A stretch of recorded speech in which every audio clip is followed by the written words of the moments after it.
Saludos nuevamente. Aquí en este inicio de este nuevo segmento dedicado a la gestión de proyectos, tenemos que valorar dos cosas fundamentales. Uno, para nuestro país, los que no aplican estos metodologías o estándares en su gestión de proyectos, ¿podrán seguir aplicando lo que estaban aplicando en el pasado? Bueno, la respuesta, en mi opinión, es que no. Si queremos equilibrarnos con estándares internacionales, tendríamos que hacer una adaptación de todas esas cosas porque el conocimiento está allí, ¿no? Ojo, mucho cuidado, ¿no? Estos son estándares que tienen una orientación, ¿no? Eso no invalida el conocimiento de la construcción, sino todo lo contrario. Es necesario primero conocer los procesos de construcción para luego aplicarlos a estos procesos. Entonces, pero no podemos aplicar esos métodos anteriores de hacer ponderaciones de valores, etcétera. Esas cosas ya quedaron en el pasado.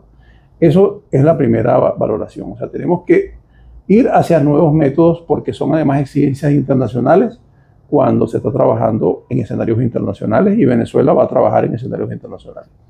Eso por un lado. Y lo otro es lo que va a orientar los siguientes segmentos de esto, es cuánto realmente al sector construcción, petróleo, oil and gas, se pueden aplicar estos principios conociendo cada uno primero la industria que estamos refiriendo porque es específica y luego ver que esa es nuestra intencionalidad, cómo orientamos a que los profesionales o las empresas sobre todo, porque el tema es que se le va a exigir a las empresas que van a trabajar en estos ambientes y en este mundo globalizado, cómo aplicar estos principios. Es allí yo diría, el meollo del asunto, Bernardo, que de esto es aplicable y como esa ha sido una evolución que confunde, y les quiero decir, como decía Bernardo correctamente, en el mundo hay muchísimos métodos de gestión de proyectos y cada quien puede hacer de su aplicación lo que mejor se adapte a sus propias necesidades o conocimientos. Nosotros, el Bernardo y yo, compartimos una pasión que es el PMI, ¿no? Independientemente que tengamos posturas críticas en algunos puntos que no compartimos, pero creemos que esa es la visión a corto plazo, porque les quiero decir, si los demás quieren investigar, bienvenido a la investigación, bienvenido a la aplicación, pero tenemos una sola vida. Yo creo, Bernardo, que no nos alcanza nuestra vida para ser expertos en cada uno de esos sistemas de gestión de proyectos que existen en el mundo. En América está mucho más consolidado esta visión del PMI, que la aplican en muchos países y en muchos tipos de proyectos. Así que bueno, Bernardo, allá vamos a orientar el tema y yo creo que tenemos que empezar a acabar con este tema de los paradigmas o las visiones mal entendidas, y voy a poner un punto nada más que vamos a tratar en este segmento. La agilidad en la construcción, que como verás fue una evolución que apareció y vamos a tratar de desglosar y dar la opinión descarnada, mi opinión y la de Bernardo, que tiene que ver con cómo aplicamos la agilidad en la construcción, pero entendiendo el concepto de agilidad, Bernardo, porque agilidad no es pegar brincos más altos ni hacer las cosas más rápidas. No, la agilidad, vamos a hablar de la agilidad como concepto que salió en esta guía, producto de una investigación o una adaptación de los principios originales de lo que fue el concepto de agilidad, que nació, como tú bien sabes, o lo conoces mejor que yo ese tema, en el área de la gestión de proyectos tecnológicos y de software, ¿verdad? Entonces, cuando algo nace en un sector distinto al nuestro, pues hay que hacerle una adaptación, no se puede decir que vamos a aplicar. Y vamos entonces a hablar sobre lo que es la agilidad, que es la intencionalidad. Primer punto que vamos a tocar, no quiere decir que ese es el punto que vamos a resumir lo que es la agilidad, el concepto de agilidad y cómo lo podemos aplicar al sector construcción y cuáles son las técnicas que podemos aplicar. Adelante, Bernardo. Bueno, cuando hablamos de agilidad, yo me tengo que remontar un poquito al pasado, porque me tocó como consultor asesorar empresas venezolanas, Leonardo, que desarrollaban software.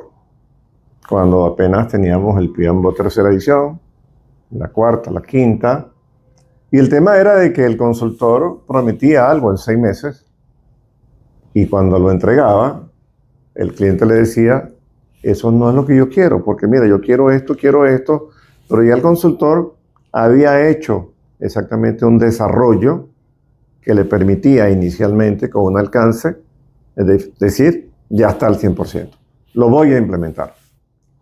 Por supuesto, ahí cuando en Utah, en Estados Unidos, un grupo de expertos dicen, mira, no vamos a seguir haciendo desarrolló el software con ciclo de vida predictivo, en cascada, waterfall, sino hay que buscar la forma de utilizar otras técnicas diferentes a las que usan los proyectos de construcción, las predictivas, para que realmente ese cambio que se da muchas veces lo podamos adaptar y tengamos un producto que funcione y que le genere beneficio a quien nos contrató.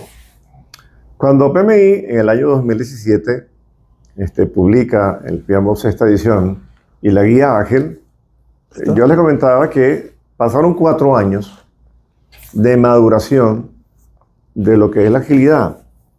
Para mí la agilidad sencillamente es eficiencia, porque estoy entregando un producto, un entregable, sí, ciertamente, que funciona. Le funciona a quien me contrató. Y eso le va a generar beneficio, a pesar de que ese pedacito de proyecto, que es una iteración, es un sprint, utilizando un marco de trabajo denominado Scrum, me dice que yo puedo hacer un proyecto por pedacito cada 4 semanas, donde hay un team, hay un equipo formado por 9 personas, pequeño, no hay project manager, hay Scrum Master, hay product owner y hay un team. Pero entonces cuando yo me preguntaba y conversaba con Leonardo, ¿cómo aplicamos eso en construcción? O sea, tener diferentes sprints a lo largo de 2 años y medio para construir una refinería, estaríamos hablando de miles de sprints que a la final no nos van a producir lo que queremos producir en el tiempo y con la calidad y con las expectativas del cliente. ¿Por qué? Porque el tema petrolero, el tema construcción, es muy diferente al tema de desarrollo de software. El que desarrolla va testando que lo que está haciendo le está funcionando, pero en obra el proceso es totalmente diferente. Yo tengo que vaciar concreto una fundación y esperar 7, 15, 21 días para saber si tengo resistencia. Entonces, cuando me tocó definir y darme mi propia definición de lo que es agilidad, no es ir más rápido, no significa ir volando, es ser eficiente. De hecho, la misma guía habla de la eficiencia organizacional, que nos dice que las empresas tienen que ir hacia ese mundo de la agilidad, que sería el mundo de la eficiencia, menos burocracia, porque la burocracia excesiva le hace daño a la gerencia de proyectos.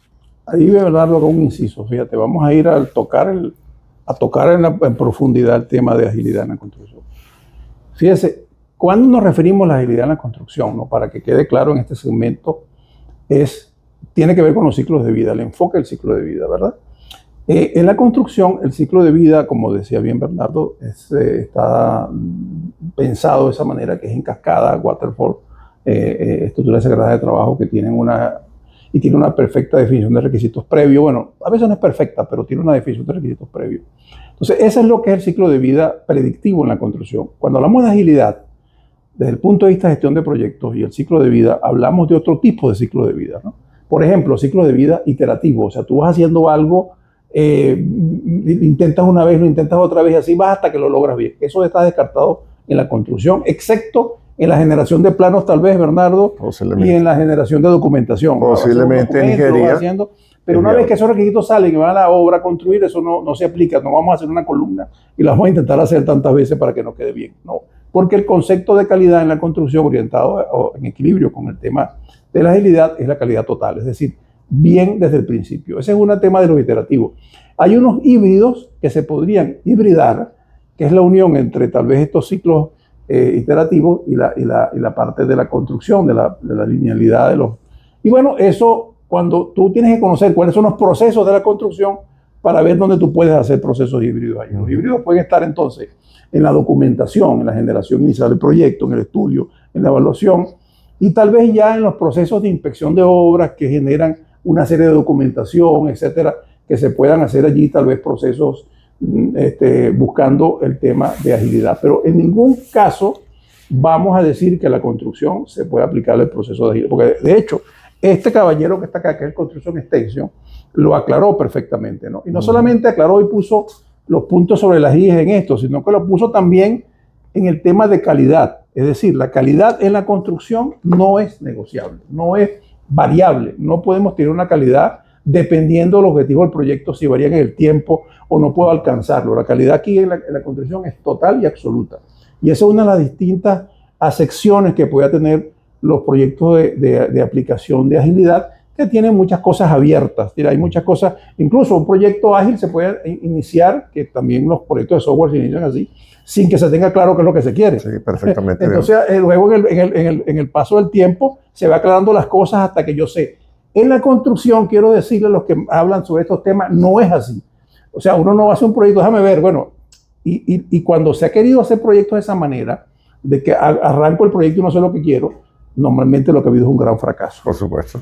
¿Okay? Entonces, no sé, Bernardo, cómo complementamos este tema, porque estoy viendo que esto lo vamos a tener que transformar en segmentos de cada uno de los temas que tratamos. Te comento, ciertamente en Ágil hay un ciclo de vida iterativo que puede ser incremental en función a si yo defino bien lo que quiero, yo cliente, o no lo defino. Y como decía ahorita mi apreciado colega Leonardo, yo arranqué un desarrollo, pero yo no sé lo que quiero. Y eso pasa muchísimo, de que el cliente no sabe lo que quiere cuando quiere un desarrollo. Y entonces en ese momento tengo que hacer N cantidad de iteraciones o sprint de duración 4 semanas o 6 semanas, dicen algunos autores, para tratar de lograr lo que el cliente quiere. Ahora, cuando el caso es diferente, yo puedo hacer entonces unas iteraciones con un ciclo de vida adaptativo incremental, porque lo que hago es incrementar funcionalidad al software, pero el cliente sabía lo que quería. Entonces, esas dos vertientes no las podemos cruzar con un proyecto, con un ciclo de vida predictivo, porque una de las características, bueno, como tú lo sabes, es que yo en un proyecto de refinería tengo que saber cuál es el alcance de producción. En un edificio tengo que saber cuántos metros cuadrados voy a construir. No, bueno, yo creo que son más o menos. No, yo tengo que saber cuánto es con precisión, más o menos 10%, porque no hay precisión exacta. Saber cuánto tiempo dura, saber cuánto es el presupuesto, saber cuáles son los entregables. Eso es lo que se hace en predictivo, que es lo que en algún caso, cuando hablamos de Scrum como marco de trabajo, puede ser que el cliente diga, yo quiero esto, está muy claro, pero puede ser que diga, bueno, yo pienso que yo puedo tener algo parecido a aquello, ¿será posible? Y es el profesional que le dice, a través del desarrollo, si es posible o no es posible. Perfecto, Bernardo. En este segmento quedó claro entonces, creo, para nuestros oyentes, el tema de la agilidad. En el próximo segmento vamos a hablar sobre un tema que ratifica esto y lo deja bastante claro para empezar a hablar de los siguientes vertientes y cómo esto se va a adaptar, que es el tema de las fases de los proyectos, por dónde transitan los proyectos y por dónde transitan los proyectos de construcción, para ver en cuáles de esas fases nosotros podemos aplicar una metodología o una estándar, una visión de estándar u otra. Así que no te pierdas el próximo segmento.